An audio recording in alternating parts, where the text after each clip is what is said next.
اور شراب کی ایک مجلس بپا کی۔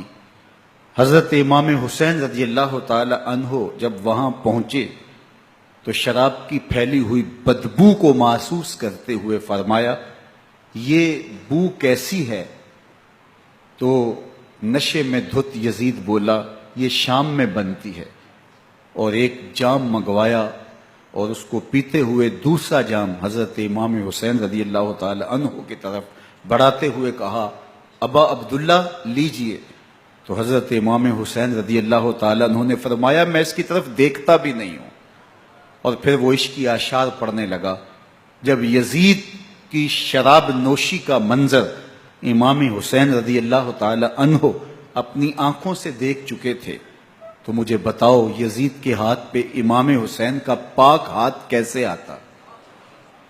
حضرت امام حسین رضی اللہ تعالی عنہ جس ماحول میں پلے تھے، جس ماحول میں پرورش پائی تھی، جس ماحول میں رہے تھے، وہ پاکیزہ اور تقدس ماحول تھا، اور یزید کبھی اطراف دمشق میں، کبھی غوطہ میں، کبھی الخزرہ محل میں، اور کبھی کہاں داد عیش دیتا رہا اور لہو و لعب کے اندر مصروف رہا، اور اس کی زندگی ان چیزوں سے عبارت تھی۔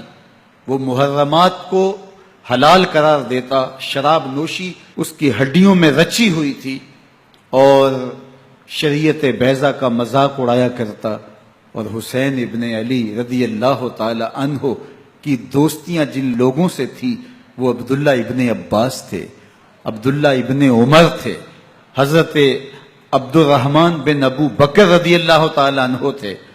یزید تو جوا کھیلتا رہا، یزید تو قمار بازی کرتا رہا، یزید تو شراب نوشی کرتا رہا، اور حسین ابن علی مسجد نبوی کے منبر میں حضور کے پہلوؤں میں بیٹھتے رہے۔ اللہ اکبر! حسین کے لیے پیغمبر کے سجدوں کو طول دیا جا رہا ہے۔ حضرت سیدہ فاطمہ الزہرا رضی اللہ تعالی عنہ کے گھر کے قریب سے گزرے تو حضرت امام حسین کے رونے کی آواز آ رہی تھی، تو آقا کریم علیہ السلام نے فرمایا کہ فاطمہ حسین کو چپ کرواؤ، الا تعلمی ان بقاءہ یوزینی، تو جانتی نہیں حسین کا رونا مجھے دکھ دیتا ہے۔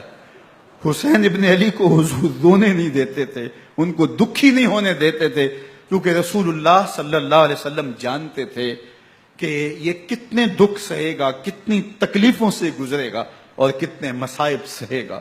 زمانے نے وہ گھڑیاں بھی دیکھی کہ حضرت حذیفہ بن یمان رضی اللہ تعالی عنہ فرماتے ہیں کہ میں حضور کی خدمت میں نماز مغرب کی ادائیگی کے لیے حاضر ہوا، اور میں نے یہ اجازت خاص طور پہ اپنی ماں سے اس شرط پہ لی تھی کہ امی آپ مجھے اجازت دیں، میں حضور کی خدمت میں حاضر ہوتا ہوں، مغرب کی نماز بھی ادا کروں گا، اور پھر حضور سے عرض کروں گا حضور میرے لیے اور میری ماں کے لیے بخشش کی دعا کر دیجئے۔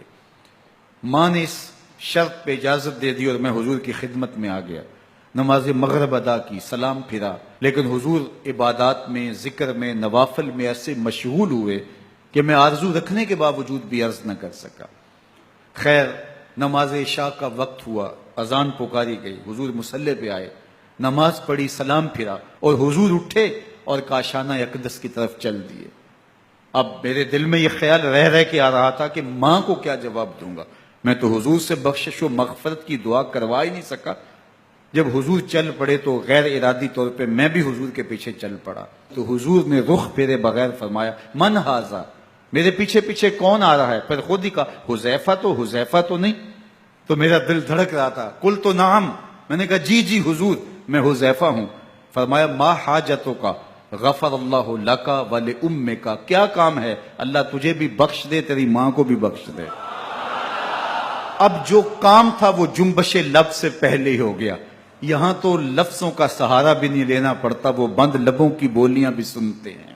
اقبال بولا ہے فروغت صبح آثار و دہور، چشم تو بینندائے ما فی الصدور، تیری نظر تو سینوں کے چھپے راز بھی دیکھتی۔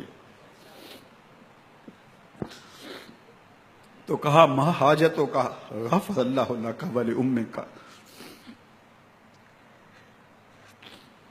اللہ تجھے بخش دے، تیری ماں کی بھی مغفرت کر دے، کیا کام ہے؟ اب جو کام تھا وہ تو ہو گیا.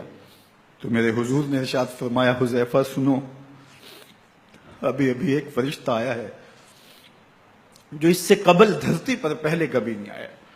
آج پہلی مرتبہ اللہ سے اجازت لے کے 2 کام کرنے آیا ہے. ایک تو مجھے سلام کرنے آیا ہے،